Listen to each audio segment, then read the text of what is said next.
Thank you. Thanks to Stop the War for inviting me. I visited Libya twice over the past 6 months of the crisis. The first time I was on a peace mission, and the second time I was a correspondent for Press TV, and I also did some reporting for Russia Today.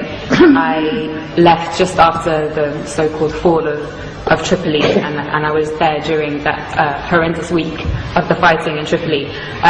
Dan's I think really well contextualized how the war in Libya is a war on Africa, but I'd just like to add something. Dan mentioned how NATO have been targeting over 100,000 soldiers in Libya, but there were also thousands of ordinary men and women. There were a lot of women who volunteered since the beginning of the crisis to defend their country, and they were armed by the government. And during that week in Tripoli when the fighting began, I witnessed how ordinary men and women took up the weapons that they had been trained to use during that 6 months to defend their country.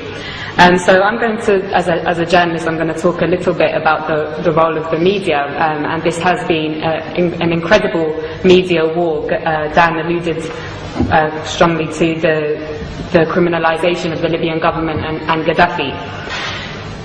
So the media said that thousands of people were about to be killed in Benghazi, but they never showed us any evidence. They said that 6,000 people had been killed by the government. Human rights organizations have confirmed that approximately 250 have died from both sides. They said that the Libyan government was attacking its own people from the air, and Russian intelligence satellites have since shown us that this was impossible. They said that the government was hiring mercenaries from elsewhere in Africa. They never showed us the evidence. Instead, we saw the videos of black Libyans and other black Africans being lynched in public squares by NATO's ground troops, the rebels, with scores of people filming on their mobile phones and Western special forces looking on. They said that Gaddafi was hated by his people, but they never showed us the 1.7 million people in a country of 6 million in Green Square on July the 1st. All the masses in Tarhuna, in Sabha, in Beni Walid, in Sirte, and across the country who demonstrated to pledge their allegiance to their leader and to the Jamahiriya. They never showed us the masses, as I said, of ordinary men and women who had accepted the government's offer of weapons to defend their families, neighborhoods, and country from people who wished to condemn them to enslavement, to imperialism. They said they were targeting Gaddafi's military forces. They ignored the 33 children, 32 women and 20 men who I saw buried in the small and traditional port town of Majer in Zlitan in early August. They said on August 20th or the 21st that Tripoli fell without resistance. But they didn't tell us that in 12 hours alone, 1,300 people were massacred in that city and 900 were injured. They said that Tripoli fell without resistance, and that Saif al-Islam had been arrested and captured, and that Gaddafi's compound Bab al-Ziza was taken by the rebels. But despite that, Saif al-Islam himself showed up in the hotel where I was trapped and took a group of journalists outside to see with their very own eyes. They didn't show us the thousands of people filling Bab al-Ziza and the streets of Tripoli waving the green flag on the night of August the 22nd. They said that Tripoli fell without resistance. But they didn't show us that in the 24 hours after those journalists from all the West's major networks had seen that site, that Bab al-Ziza alone was pounded 63 times with NATO bombs. They didn't show us how all the gatherings of the people to defend their capital from those who wished to send them back to the times of colonial puppet King Idris were attacked with missiles and Apache gunships. They didn't show us how the brave people of Abu Slim, the poorest area in Tripoli, and the staunchest area of support for Gaddafi, resisted for 5 days until on August 24th, NATO attacked anything that moved and piles of bodies lined the streets. They told us that the country was liberated.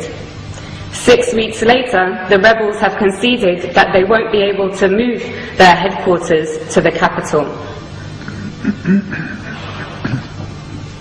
And that they've told, the rebels have confirmed, I think it was today, that they won't be able to take Bani Walid, and Sirte also remains strong. So, Gaddafi, mass murderer, hated by his people so much that they would beg NATO to bomb their own country, hated so much that the capital city fell without resistance. Or NATO, mass murderer, killing the Libyan masses because they would die for their leader, just like in Tripoli. I know which one we have mountains of evidence for. In fact, there is so much evidence that even the Conservative Party's own mouthpiece, The Telegraph, has been unable to hide from it.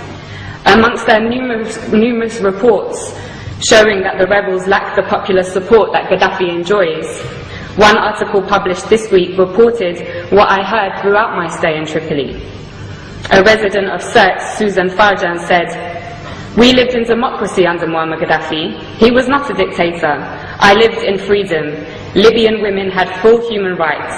It isn't that we need Muammar Gaddafi again, but we want to live just as we did before." In the same article, 80-year-old Mabruka says, "Life was good under Gaddafi. We were never afraid." Again, in the same article, another elderly lady says, "They are killing our children. Why are they doing this? For what? Life was good before." And yet another says, "Everyone loves Gaddafi, and we love him because we love Libya. Now the rebels have taken over, we might have to accept that. But Muammar will always be in our hearts." The spectacular U-turn of Al Jazeera, from being a somewhat critical voice of imperialism's wars of aggression in Iraq, Afghanistan and Palestine, to being an open facilitator of the same aggression against Libya, Syria, and even now the progressive nations of Latin America, was perhaps the greatest propaganda trick I have seen in my lifetime.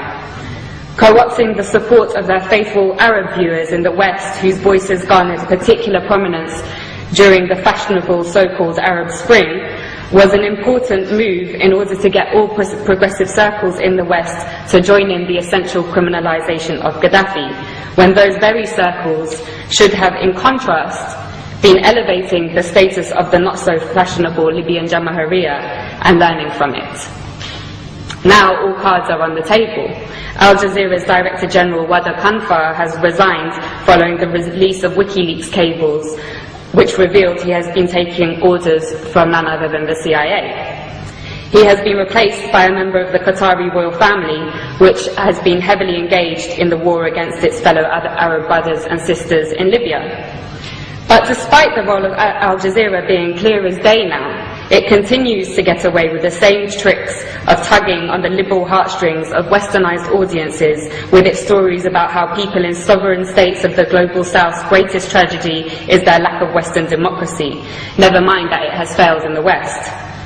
But despite Al Jazeera's interest in championing this ideology is obviously straightforward. It hosts the United States' largest military base in the Middle East, CENTCOM, and they are, of course, close friends. Leaving the Rixos Hotel, where I had been trapped for 5 days, was the most surreal and probably the worst day of my life. It was a bad day. The safe, secure, welcoming city, full of life and warmth that I had driven through days previously had transformed.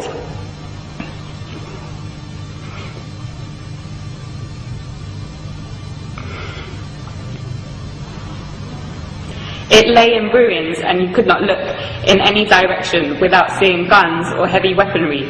Many people had gone into hiding, been killed, and thousands of others had fled. And the people that I knew who remained, who had been the very people who had helped me to learn about the glorious recent history of Gaddafi's Libya, were inevitably traumatized and in a complete state of shock.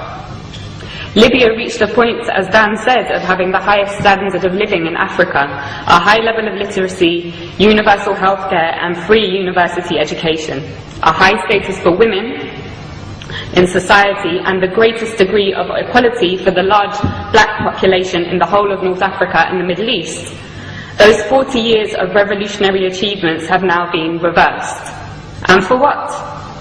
A year ago, after crippling wars in Iraq and Afghanistan, and with the growing economic crisis of the imperialist nations, it seemed a remote possibility that the West would have the capacity to embark on another costly and embarrassing war. It seemed that the hegemony of the West was rapidly on its way out. But as Gaddafi's close brother Hugo Chavez said in his recent letter to the United Nations General Assembly, right now there is a very serious threat to global peace, he said. A new cycle of colonial wars which started in Libya with the sinister objective of refreshing the capitalist global system. End quote. He knows that his country will be targeted in that cycle, with the very same model that they used against Libya and are now using against Syria. In the absence of an effective anti-imperialist media that can challenge and preempt the tricks of imperialism through its global media, it is the role of all progressive people to champion the sovereign states of the global south, who, like Libya and Syria, are a thorn in the side of the West. Otherwise, they will be picked off one by one to add fuel to the dying fire of imperialism. And on that note, I want to end with my wholehearted thanks to the heroic green Libyan resistance, which continues to amaze the world in their ability to stave off the world's most powerful military machine. As Gaddafi said, not only are they defending Libya, but also Syria, Iran, Algeria, the African continent, and the entire global south. Thank you.